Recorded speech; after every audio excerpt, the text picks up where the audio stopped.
여론조사 공정이라는 그 여론조사 회사에 따르면 문재인의 지지가 31.6이 나왔습니다.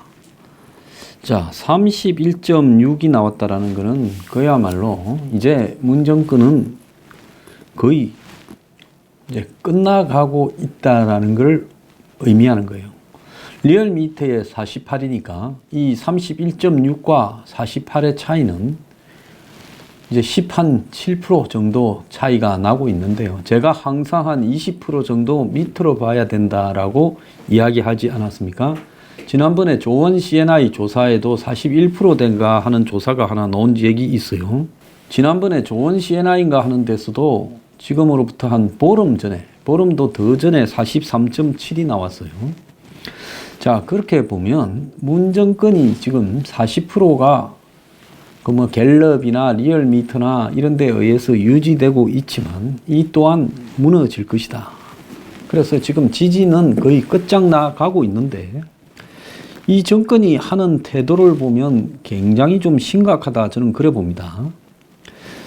자, 이번에 그 G20 부에노스아이레스 회의에 가서 경제 관련해서 미국과 중국도 무역 전쟁을 석 달 유예한다라는 이야기를 했고, 그야말로 경제를 위한 세계에서 제일 잘 나가는 20개 나라의 회의 아니겠습니까? 그러면 거기 갔으면 기왕이면 미국의 트럼프를 만나서 이번 주에 있을 수도 있는 자동차 관세 25% 좀 하지 마라고 한다든지, 중국의 시진핑을 만나서 한국에 대해서 아닌 척 하면서 제재가 지금도 유지되고 있는 부분을 좀 따진다든지, 일본하고 통화 수합 이야기를 좀 한다든지, 이런 이야기를 해야 될 건데, 그냥 처음부터 끝까지 시종일관 김정은이 북한 이 이야기만 전 세계를 다니면서 하고 있습니다. 다른 나라 사람들이 한국 대통령을 어떻게 보는가 우리가 좀 고민을 해야 될 부분인데요. 기자들과 부에노스아이레스에서 뉴질랜드로 가는 전용기 안에서 간담회를 했는데, 자, 자기가 자기 입으로 언론이 G20 등 다자 회의에 대해 관심이 적다, 좀 더 관심을 가져달라 한 뒤에 사전에 약속을 어떻게 했는지 모르겠지만은 국내 문제는 질문을 받지 않겠다, 외교에 관해서는 아는 대로 대답하겠다, 이렇게 했습니다. 그러면서 청와대는 기내라서 질문을 5개만 해라, 이렇게 말을 했대요. 한 기자가 문재인 정부 3년차를 맞이해서 경제 분야에서 성과를 내야 한다는 목소리가 크다 하면서 경제 현안에 관해 물어를 하자 문재인은 더 말씀을 안 하셔도 될 것 같아. 외교 문제에 있어 내년도 목표라면 조기에 2차 미북 정상회담이 이루어지고 그 회담을 통해 북한의 비핵화에서 획기적인 진전이 이루어지는 것, 그리고 남북 관계가 발맞춰 가는 것이 가장 중요하다 하면서 경제 문제에서는 아예 말하지 말라고 이야기를 했습니다. 다음 기자가 국내에서 관심사가 큰 사안이 벌어져서 아마 제가 다음 이 아이템에서 이야기하려고 하는 특별 감찰반들의 일탈 문제겠지요. 이 문제에 대해서 이야기를 하니까 짧게라도 질문을 받지 않고 답하지도 않겠다며 말을 끊었다고 합니다. 기자가 짧게라도 질문하겠다 하니까요. 그 다음에 현안 질문도 하나 했는데, 다른 기자가 출국 전에 SNS에 정의로운 나라를 만들겠다고 한 데 대해 설명해 달라 이야기를 했는데, 문재인은 외교로 돌아가 달라고 답을 하며 이 또한 답변이 곤란한지라고 재차 묻자 남북 간의 평화를 이루고 완전한 비핵화를 이루는 것도 정의로운 나라에 해당된다, 이렇게 말을 했다고 합니다. 자, 윤영찬은 문 대통령이 순방 중이고 아직 일정이 남아있어 이날은 외교 문제에 질문을 국한한다 했고, 청와대 고위 관계자는 간담회가 끝난 뒤 미 정상회담 직후 문재인의 기내 간담회를 제안했더니 흔쾌히 응해 성사가 됐는데, 국내 현안에 대해서 질문을 받지 않겠다는 뜻을 밝히면서 혼선이 생겼다, 이렇게 말을 했습니다. 그러니까 지금 댓글에 뭔 말이 달리는가? 소통은 김정은이 하고만 하나? 부터 시작을 해서 G20에서 왕따 당하느라 혼자 한가했으면서 쇼한다고 굳이 좁은 비행기 안에서 기자회견 개최해놓고 북한 이야기만 주저리 하냐. 자, 이런 비판을 하고 있습니다. 자, 그뿐만 아닙니다. 이 기자가 한미 간에 불협화음이 있느냐고 외교 문제를 물으라 해서 외교 문제를 물었어요. 그러면 대통령이 불협화음이 없으면 없다. 뭐 나라마다 항상 잘 지내는 수가 있냐. 어떨 때는 잘 지냈다가 어떨 때는 또 안 맞는 부분도 좀 있다. 이렇게 말을 해야 될 건데 도대체 어떤 근거로 그런 식의 이야기를 하는지 모르겠다라고 답을 했습니다. 그동안에 미국이 철도 연결 사업 등 남북 경협 속도에 대해 우려를 표현해 왔지만은 실제와는 다르며 설령 있더라도 그런 걱정을 할 수준이 아니라고 대답을 했다고 합니다. 자, 트럼프와 정상회담에서 트럼프가 대북 제재 같이 속도를 맞춰서 내야 된다 한 부분에 대해서 또 김정은이 만나는 부분은 그건 네 알아서 하라 이렇게 말한 데 대해서 또 그걸 자기식으로 해석을 하고 한미관계에 자신감이 붙은 듯 추신을 했다는 겁니다. 그건 기자의 주관인데요. 제가 봐서 진짜로 풀 어사이드 회담을 하고 왔으면서 그걸 가지고 자신감이 붙었다고 말한다면 그 사람도 많이 정상이 아닌 겁니다. 문재인은 간담회에서 미국이 한국에 대한 불만이나 불신을 갖고 있다라는 우려가 있다 질문을 받자 방금 그 질문의 근거를 모르겠다. 지금 한미 간에 완전한 비핵화를 추진해 가는데 무슨 다른 입장이 없다. 미국과 불협화음 이런 이야기는 근거 없는 추측성 이야기다. 이렇게 말을 했다고 합니다. 자, 이쯤 되면 매우 심각한 거죠. 얼마 전에 한미 간에 균열이 있다라는 청와대발 자료가 돌았다니까 그거 조사하라고 지랄을 했다고 그러더니만 정말로 이 사람들 제정신 차리기 틀린 사람입니다. 자, 그러면서 간담회가 마무리되기 직전에 마지막으로 이 점만 좀 이해해달라 하면서 한미 간의 불협화음 주장을 재차 반박하며 지금까지 이루어진 것 중에 미국이나 유엔 안보리하고 협의 없이 된 거 하나도 없다. 이렇게 말하면서 남북 철도 연결 사전 조사 연구를 위해 이번에 열차가 올라가지만 이를 통해 물자가 올라간다면 미국과 하나하나 다 협의하게 돼 있다면서 미국과의 불협화음이 전혀 없다라고 또 이야기를 했다고 합니다. 그러면서 김정은과의 회담에 대해 온 국민이 쌍수로 환영해 줄 거라고 믿는다고 이렇게 말을 하며 김정은 답방을 두고 국론 분열이 있을 수 없다. 보수 진보 여야가 따로 있겠느냐 말을 했습니다. 제가 아까 일부격인 생방송을 하면서 계란을 던져야 된다. 그렇게 말을 한 데 대해서 비판을 할 수도 있겠습니다만은 정신을 못 차리는 자입니다. 이런 자에게 우리가 대통령이라고 맡겨놓고 허구한 날 A부터 Z까지가 북한 김정은이 밖에 없습니다. 이 자한테는 경제 문제도 없고 실업자도 안 보이고 청년 백수도 안 보이고 아무것도 안 보입니다. 그리고 자신의 반대하는 사람들을 척결한다면서 청와대에서 벌어지고 있는 지금 감찰을 하는 직원들의 부패에 대해서도 대답 안 하겠다고 하고 있습니다. 이 정상이라고 보십니까? 자, 김정은 답방은 그 자체로 세계에 보내는 평화의 메시지, 비핵화에 대한 의지, 남북관계 발전에 대한 의지를 다 담고 있다. 연내 답방하는 것은 김정은이한테 달린 문제다. 이렇게 말을 했습니다. 문재인만 그런 게 아니에요. 문재인 아들 문준용이가 여기저기 언론에 최근에 며칠 사이에 인터뷰를 좀 했습니다.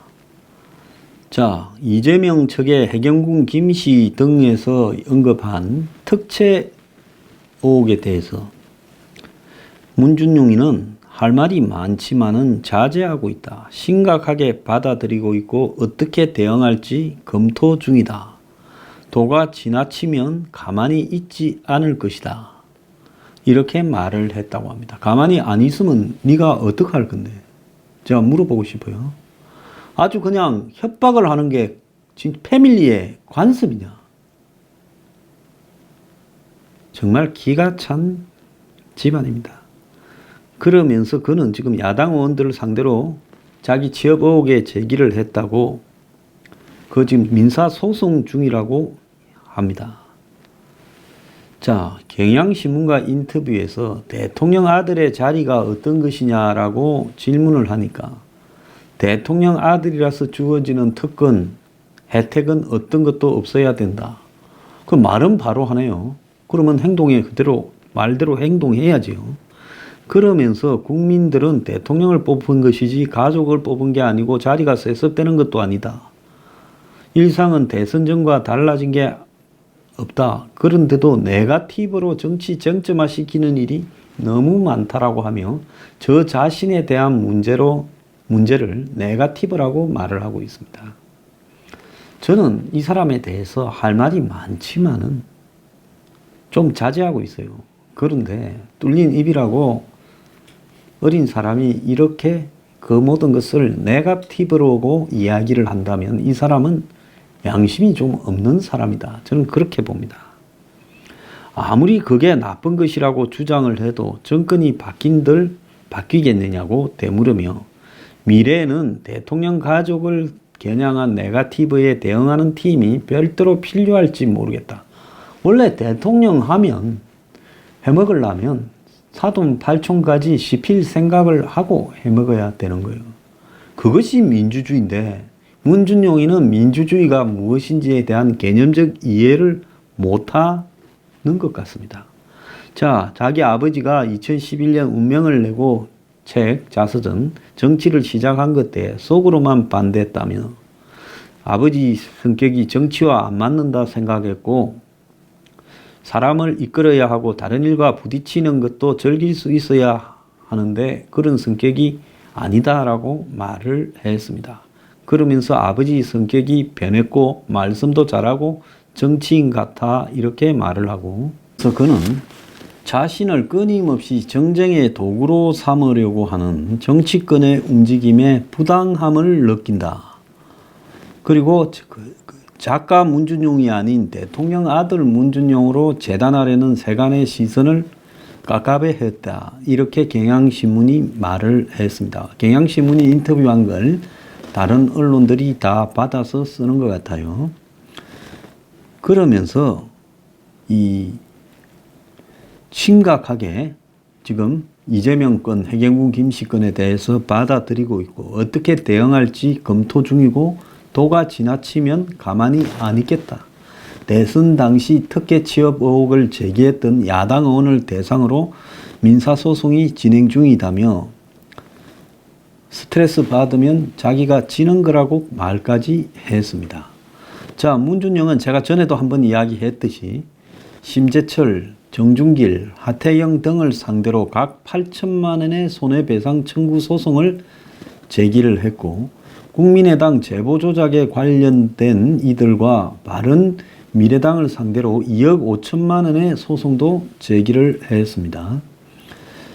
자, 그래서 이 세 차례 감사를 통해서 진실이 밝혀졌다고 문준용 측이 소를 제기하며 낸 글에 대해 심재철 의원 측은 세 차례 감사를 통해서 특혜가 없음이 확인되었다. 그게 아니다.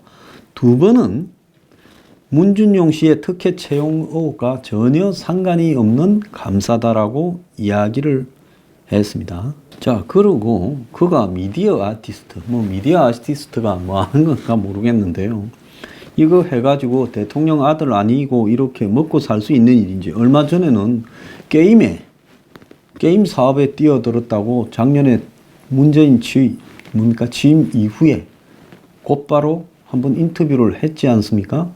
그런데 그 이후에 게임 사업은 망했는지 어땠는지 말이 없습니다. 다시 미디어 아티스트를 한다면서 평창 동계올림픽을 한 달 앞두고 평창 미디어 아트 프로젝트, 평창 창밖의 평화라는 그런 전시회에 문준용의 작품이 초청됐다고 합니다. 문준용은 당시 이 전시회에 소리로의 비행이라는 작품을 출품을 했습니다. 자, 작품 출품에 따른 출품료는 이 전시회를 주관한 휴로 인터랙티브가 작가들에게 지급하는데 액수는 밝힐 수 없다고 이야기를 했어요. 자, 그랬는데 이 미디어 아트 분야에서 활동하는 작가는 한국에 별로 없고요. 이 설치 미술이죠. 뭐 그림자를 이용한다든지 빛을 이용한다든지 해서 자기가 뭔가를 이렇게 미니어처 같은 걸 만들어 놓고 그걸 가지고 이제 보는 사람이 느끼도록 하는 그런 부분입니다. 그래서 그림처럼 이걸 갖다가 팔아먹거나 이러기도 어렵고 일종의 장소에 설치를 해야 되는 그런 것이고 또 대중들이 즐기기에는 거리가 있는 분야입니다. 자, 그런데 당시에 이 휴로 인터랙티브 측이 보낸 보도 자료를 보면 전시회 주최 측은 평창올림픽 미디어 아트 조직위원회라는 데고 여기 조직위원장은 민주당의 이석현 오선 의원입니다. 자, 경향신문에서 지난해 평창에 이 작품 전시회에 초청된 걸 두고도 대통령 아들로 특혜를 받은 것이 아니냐라는 말이 나왔는데 당시 문준용은 법률 대리인을 통해 특혜 의혹 제기는 힘들게 쌓아온 실적을 폄훼하는 행위다. 문준용이 뉴욕의 파슨스를 다니고 또 전 세계에 거의 아프리카 빼놓고는 모든 대륙, 남미까지 포함해서 비엔날레 무슨 각종 세계적인 전시회 전부 다 갔어요. 북미, 남미, 심지어 브라질도 갔고 유럽 등 다 갔어요. 이렇게 다니는 부분이 문준용이라는 경력이 일천한 작가로서 힘들게 쌓아온 경력이라고 봐야 되느냐. 한번 따지고 싶어요. 제가 문준용이한테 당신 어떻게 뭘 이런 걸 가지고 그런데 초청받을 만큼 갑자기 세계적인 능력을 쌓았냐. 누가 다리나 줬냐. 한번 그것도 물어보고 싶은 부분입니다. 지가 힘들게 쌓았다니까 그것도 자기 딴에는 힘들었나 봐요. 대통령 아들이라는 이유로 모든 작품 활동에 비방을 받는다면 역차별이다. 이런 입장을 냈는데 나중에 대통령 아들이라는 이유로 출품한 일이 없었는지 전 정권의 실력자라는 이유로 출품한 일이 없었는지 그런 것도 한번 따져볼 필요가 있다고 저는 봅니다. 자, 그러면서 고용정보원 건도 정치 쟁점화해서 대통령을 공격하려고 하는 부당한 거고 정치적인 악용이다.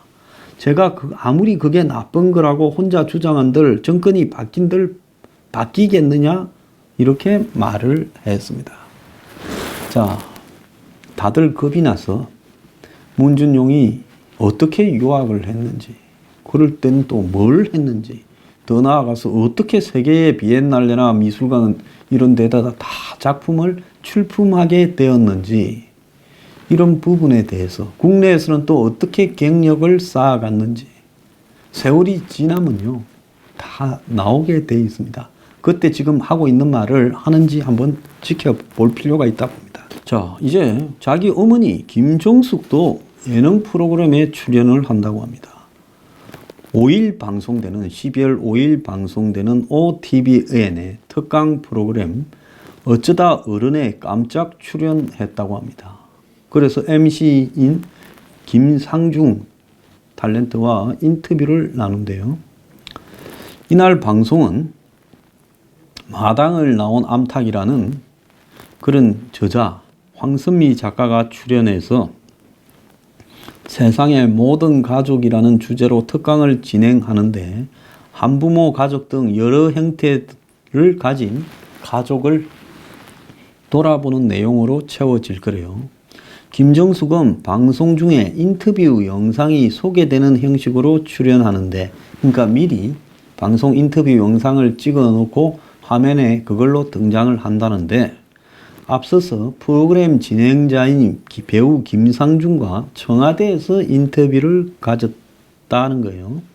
자, 본인이 한부모 가정에 관심이 있다라는 것을 이렇게 보여주려고 그러는데 어쩌면 어른이라고 하니까 저는 옛날에 2012년 대선 때 이 김정숙이 쓴 책, 정숙씨 세상과 바람나다. 어쩌면 퍼스트 레이디라는 책이 지금 궁금합니다. 2012년 대선 무렵에 나왔지요. 자, 각계의 인사를 만나서 김정숙이 인터뷰한 내용이래요. 여기에는 신영복 다는 성공회대 교수, 영화감독 임술래, 가수 이연미, 방송인 김재동 등 10명의 인사들을 만나서 대담을 나눈 내용을 이렇게 쓴 거라고 합니다. 자, 어쩌면 퍼스트 레이디는 출판사 측에서 독자의 눈길을 끌기 위해 유머스럽게 컨셉을 잡았다 하는데, 자, 이 또 기가 찬 이야기입니다. 뭐 자신들은 빼달라고 하는데 출판사가 냈다는데 그때 떨어졌지요. 제목은 잘 붙였어요. 어쩌면 퍼스트 레이디 될 뻔했다가 떨어졌네. 자, 그러다가 어쩌다 어른이라는데 출연을 해서 지금 대통령 부인으로 인터뷰를 했다고 합니다. 저는 대통령이 자기 부인이나 가족이나 거의 눈에 보이지 않게 조용히 두는 것이 원칙이라고 생각을 합니다. 자, 이 집에 좀 활발하게 적극적으로 이 사회생활을 하는 가족들을 뒀는데요. 저는 이런 부분들이 꼭 비례해서 나중에 불미스러운 일로 연결되지 않기만을 바랄 뿐인데요. 지금 청와대에 제가 오부에 다루겠지만은 청와대의 반부패 특검 감찰반에서 벌어지고 일파만파로 커지고 있는 일들을 보면 이것이 과연 지금 이 남의 정말 이 눈에 뒷걸음 보면서 지금 문재인 자신의 주변에 대한 덜보는 보고 있는가 하는 의문이 드는 겁니다. 그냥 470조 예산이 여야 지도부에 지금 손에 넘어갔는데, 자, 애결이 여야 간사 간에 비공개로 지금 협의가 되고 있는데, 이 부분 중에서 남북 협력기금 등 이런 부분에 대해서 지금 제대로 한마디로 이렇게 검토가 되고 있는가? 저는 매우 의문을 가지고 있습니다. 자, 기초연금 인상으로 내년에 소요 예산이 올해보다 2조가 늘어났는데 이 적정성 평가도 하지 않고 5년 뒤인 2023년에 하도록 미뤘다는 겁니다. 자, 기초연금 인상 지급액이 내년에는 11조, 2030년에는 39조로 늘어난다고 합니다. 국민연금도 자, 보험료 조정 등 개선안을 내야 되는데 법정 시한을 넘겨버렸다는 거예요. 그리고 보건복지부도 미루고 있다는 겁니다.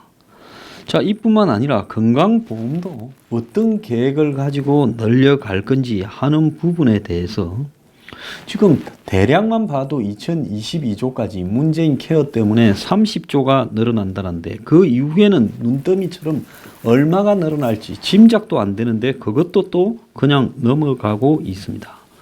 또 500억 이상이 되는 대형 사업에 대해서 예비 타당성 스터디라고 부르는 그런 타당성 조사도 건너뛰고 있다는 거예요. 근로장려금 등 복지 확대에 되는 세금 3조 7천억에 대해서도 한마디로 예비 타당성 검사를 생략을 했다는 겁니다.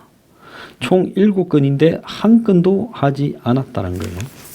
그러면서 남북협력기금을 내년에 1조 1천억을 갖다가 편성을 해놨는데 이 중에 48%가 비공개인데 그것도 지금 하나도 못 갖겠다고 지금 나오고 있습니다.